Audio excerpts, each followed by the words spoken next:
Welcome back seventh class. देखिए आप important questions जो है ना आगे के तीसरे से लेके वो सारे आपको मैं दिखा देता हूँ कैसे करने, क्योंकि उसमें लिखने का काम ज़्यादा है नहीं, आप एक बार देखो समझ जाओगे है ना।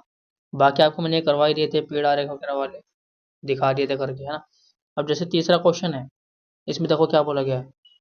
निम्नलिखित व्यंजकों में पदों के संख्यात्मक गुणांकों जो अचर ना हो उनकी पहचान करनी है। अचर ना हो, अचर कौन सा होता है? जो संख्या लिखी होती है ना खाली, जैसे कि पहले पॉइंट है देखो ये वाला, 5 - 3 टी स्क्वायर, तो जो खाली 5 है ना, इसमें एक्स वाई कुछ तो लग रहा नहीं है, एबीसीडी कोई सी भी, तो ये अचर होता है। अब जिसके साथ में कोई एबीसीडी लगी हो, एक्स वाई जेड टी वगैरह, तो ये एक पद होता है। क्या होता है ये? पद। चलो अब हमें इन्हें क्या करना है, गुणांकों को छांटना है। जैसे देखो कैसे करना है, इसको मैं दिखा देता हूँ एक बार। ऐसे लिखना है आपको सबको, ठीक है। सारे पहला पॉइंट में था क्या था? व्यंजक।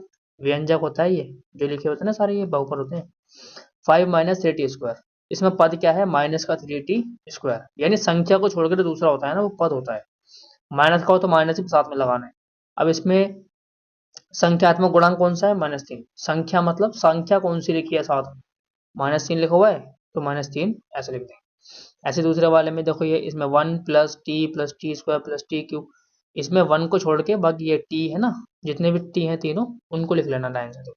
टी, टी² टी³ जो तीन होता है उसको क्यूब कहते हैं। अब टी के साथ कुछ भी नहीं है तो खाली 1 लगा दिया, टी स्क्वायर के साथ कुछ नहीं है तो खाली 1, टी क्यूब के साथ भी कुछ नहीं है तो भी खाली 1।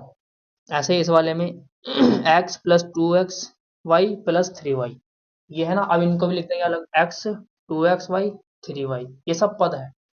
क्या है? पद। अब x के साथ में कुछ है? कुछ नहीं है तो x लगाएंगे। यहाँ पे एक्स वाई के साथ क्या है? 2 है तो 2 लिख देंगे। y के साथ क्या है? 3 है, 3 लिख देंगे। समझ गए? ऐसे करना।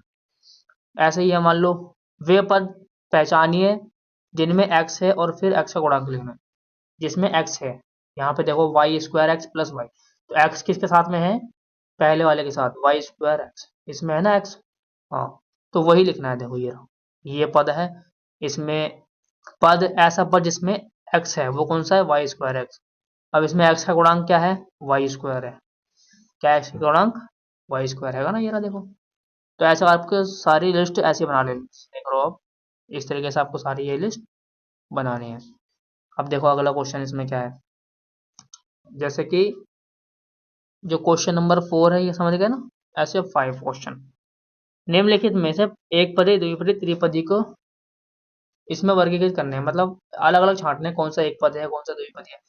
देखो पद मैंने बता ही दिया, जहाँ पे कोई अल्फाबेट हो ABCD एक्स वाई जेड और साथ में कोई संख्या हो या ना हो कोई फर्क नहीं पड़ता, एक्स वाई जेड आना चाहिए, तो उसी को पद कहते हैं। जैसे कि यहाँ पे 4y - 7z, ये क्या है? दोनों इसमें पद है, दो पद है ना इसमें, तो इसको बोलेंगे द्विपदी।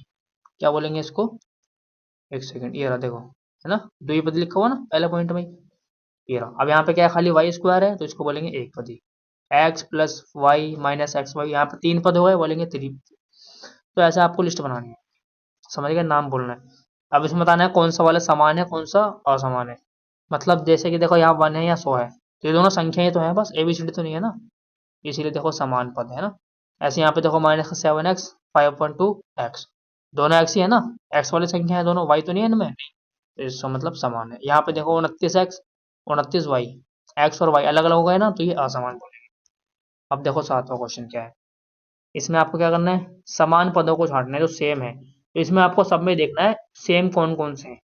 तो आप आंसर में देखो क्या लिखा है पहला पॉइंट में, -का x² कोमा 2xy², ये दोनों सेम है ना। देखो x y² ये एक है वो दो है, आएंगे सेम, ये अलग छांट लेना है। ऐसे ही -का y x² 20x²y, ये भी सेम है। इस वजह से छांट छांट के निकालना है आपको, ठीक है। फिर भी कोई डाउट हो तो पूछ लेना। वीडियो को लाइक, चैनल को सब्सक्राइब कर लेना।